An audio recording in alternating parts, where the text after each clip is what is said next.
इस वीडियो में हम लोग देखेंगे सूरदास जी का जीवन परिचय। महाकवि सूरदास जी का जन्म रुनकता नामक ग्राम में सन 1478 ईस्वी में हुआ था।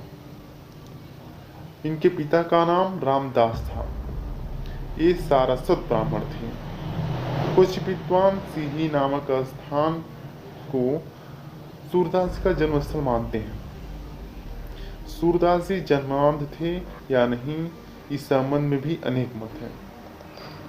कुछ लोगों का कहना है कि बाल मनोवृत्तियों एवं मानव स्वभाव का जैसा सूक्ष्म और सुंदर वर्णन सूरदास ने किया है, वैसा कोई जन्मांध व्यक्ति कर ही नहीं सकता। इसीलिए ऐसा प्रतीत होता है कि वे संभवतः बाद में अंधे हुए होंगे। सूरदास जी श्री वल्लभाचार्य जी के शिष्य थे। वे मथुरा के गौ घाट पर श्रीनाथ जी के मंदिर में रहते थे। सूरदास का विवाह भी हुआ था। विरक्त होने से पहले वे अपने परिवार के साथ ही रहा करते थे। पहले वे दीनता के पद गाया करते थे, किंतु वल्लभाचार्य जी के संपर्क में आने के बाद एक कृष्ण लीला गान करने लगे।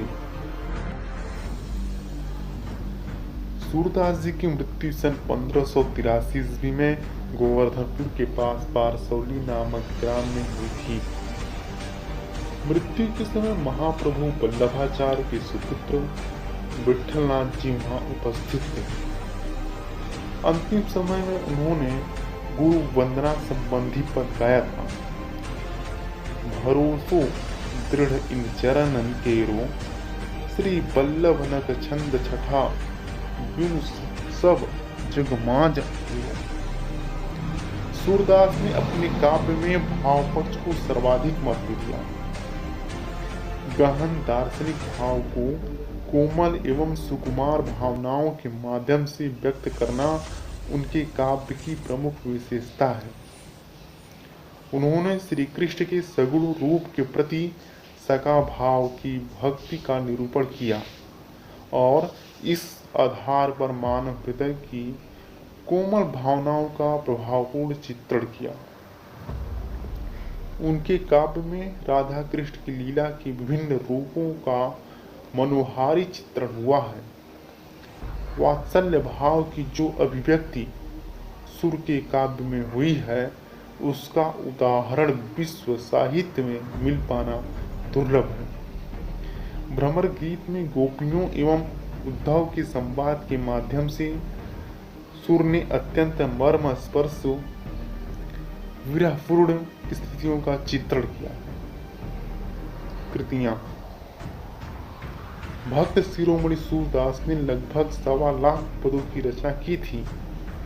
काशी नागरिक प्रचारणी सभा की खोज तथा पुस्तकालय में सुरक्षित नामावली के अनुसार सूरदास के ग्रंथों की संख्या 25 मानी जाती है, किंतु उनके 3 ग्रंथ ही उपलब्ध हुए हैं: सुरसागर, सुरसारावली, साहित्य लहरी। सुरसागर। सुरसागर सूरदास की एकमात्र प्रमाणिक कृति है। इसके 1.25 लाख पदों में से केवल 8-10 हजार पद ही उपलब्ध हो पाए हैं। संपूर्ण सुरसागर एक गीति काव्य है। इसके पद तन्मयता के साथ गाए जाते हैं। नंबर 2, सुरसारावली। सुरसारावली ग्रंथ अभी तक विवादास्पद स्थिति में है, किंतु कथा वस्तु, भाव, भाषा, शैली और रचना की दृष्टि से निसंदेह यह सूरदास की प्रमाणिक रचना है। इसमें 1160 छंद हैं। नंबर 3, साहित्य लहरी। साहित्य लहरी में सूरदास जी के 118 दृष्टकूट पदों का संग्रह है। इसमें मुख्य रूप से नायिकाओं एवं अलंकारों की विवेचना की गई है। कहीं कहीं पर श्री कृष्ण की बाल लीला का वर्णन तथा 1-2 स्थलों पर महाभारत की कथा के अंशों की भी झलक है। सूरदास ने अपनी इन रचनाओं में श्री कृष्ण की विविध लीलाओं का वर्णन किया है। इनकी कविता में भाव पक्ष और कला पक्ष दोनों समान रूप से प्रभावपूर्ण है। सभी पद गेय है, अतः इसमें माधुर्य गुण की प्रधानता है। इनकी रचनाओं में व्यक्त सूक्ष्म दृष्टि का ही कमाल है कि आलोचक अब इनके अंधा होने में भी संदेह करने लगे हैं। शैली। सूरदास जी ने सरल एवं प्रभावपूर्ण शैली का प्रयोग किया है। इनका काव्य मुक्तक शैली पर आधारित है।